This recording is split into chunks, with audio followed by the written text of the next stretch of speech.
여기서 정말 중요한 것은 환자분의 증상이 실제로 갑상선 혹과 연관되어 있는지를 파악하는 것입니다. 갑상선 고주파 치료는 불편한 증상을 유발하는 큰 갑상선 혹의 크기를 줄여서 증상을 호전시키는 치료법입니다. 즉, 환자분이 갖고 있는 혹의 크기가 크고 이 큰 혹 때문에 여러 불편한 증상이 있을 때 치료를 하는 것이 가장 중요한 원칙입니다.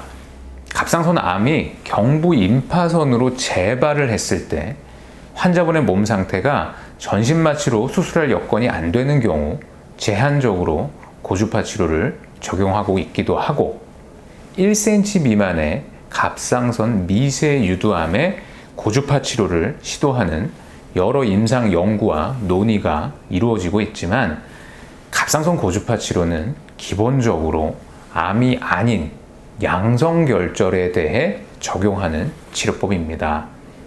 즉, 이 치료를 고려하거나 병원에서 권유받았다면 다음에 3가지 항목을 정확하게 이해하시는 것이 중요합니다.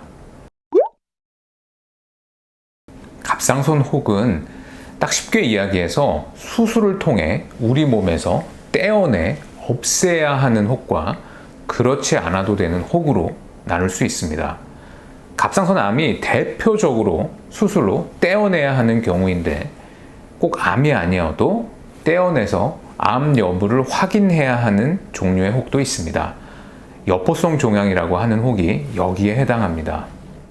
고주파 치료는 혹을 몸 안에 놔둔 채로 크기를 줄여주는 치료이기 때문에 혹을 우리 몸 밖으로 꺼내서 제거해야 하는 상태인지 아닌지를 우선 정확하게 조직검사로 진단하는 것이 중요하겠죠. 암이나 여포성 종양과 같이 이 제거를 해야 하는 경우가 아닌 상태를 양성결절이라고 하고 바로 이 양성결절로 진단을 받은 경우 고주파 치료가 가능한 첫 번째 조건을 갖추게 됩니다. 한 가지 더 조직검사에 대해 알아두셔야 하는 점이 있습니다. 미세침 흡인검사, 총생검 모두 정확도가 높은 검사법이지만 바늘로 혹 내부의 세포 조직을 일부 채취해서 확인하는 이 검사의 특성상 혹의 상태를 완벽하게 확인하지는 못합니다. 즉, 현재까지 의사들이 참고하는 고주파 치료의 원칙에는 2번의 세포 조직 검사를 통해 양성결절로 확실하게 진단이 된 경우에 고주파 치료를 하는 것이 좋겠다라고 명시가 되어 있습니다.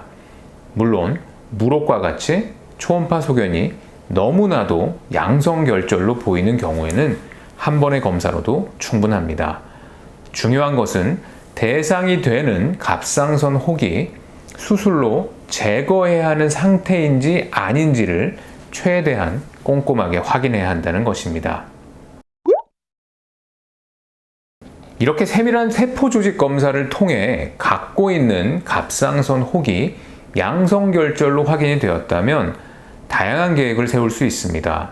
서두를 필요도 없습니다.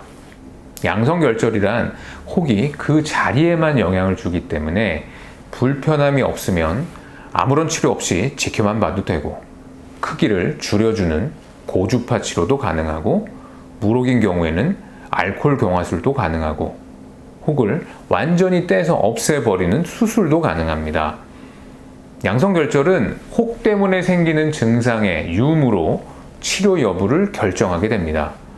혹의 크기가 크더라도 양성결절이고 환자분이 불편함을 느끼지 않는다면 원칙적으로는 치료가 필요하지 않습니다. 치료가 필요한 경우는 혹으로 인해 발생하는 증상이 있을 때입니다. 여기서 정말 중요한 것은 환자분의 증상이 실제로 갑상선 혹과 연관되어 있는지를 파악하는 것입니다. 그냥 목이 갑갑하다, 신경이 쓰인다, 이러한 증상들은 정말로 갑상선 혹으로 인해 생긴 것인지 모호하죠. 목 앞쪽이 불룩해서 옷을 입거나 사람들을 만날 때 외관상에 불편함이 있다.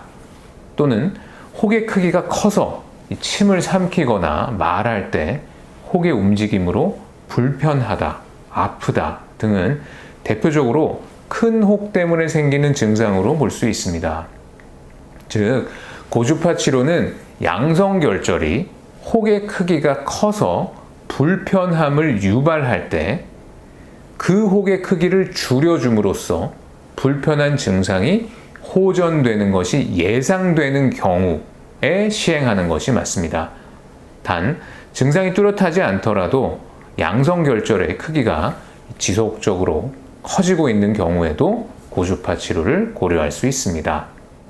여기서 중요한 것은 혹의 크기가 크다고 또는 혹이 있다고 무조건 고주파 치료를 하지 않는다는 것입니다. 양성결절의 고주파 치료는 혹을 치료하고 나서 환자분이 얻는 이득이 있을 때 치료를 한다고 이해하는 것이 좋습니다. 조직검사도 양성결절로 확인되었고 혹이 유발하는 여러 증상으로 불편함이 있어서 고주파 치료가 가능한 상태라고 하더라도 끝으로 살펴봐야 하는 것이 있습니다. 고주파 치료와 수술의 장단점을 파악하고 환자 본인에게 맞는 치료를 결정하는 일입니다. 고주파 치료는 매우 유용하고 좋은 치료 방법이지만 무조건 수술에 비해 좋은 것은 아닙니다. 우선 수술에 비해 고주파 치료가 갖는 대표적인 장점은 전신 마취가 필요 없고 치료 후에 갑상선 호르몬제를 복용할 위험이 없고 이 피부 절개를 하지 않아 목에 흉터가 생기지 않는다는 점입니다.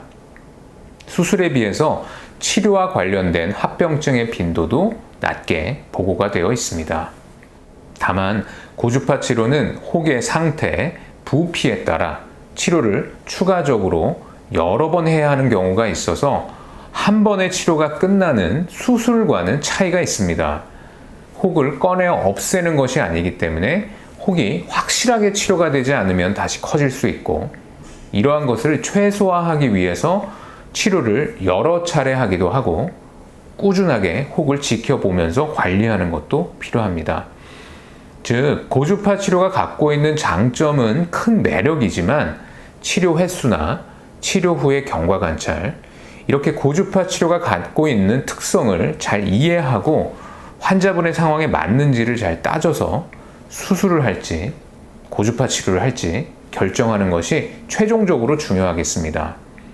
한쪽 치료 방법이 무조건 우월한 것이 아닙니다.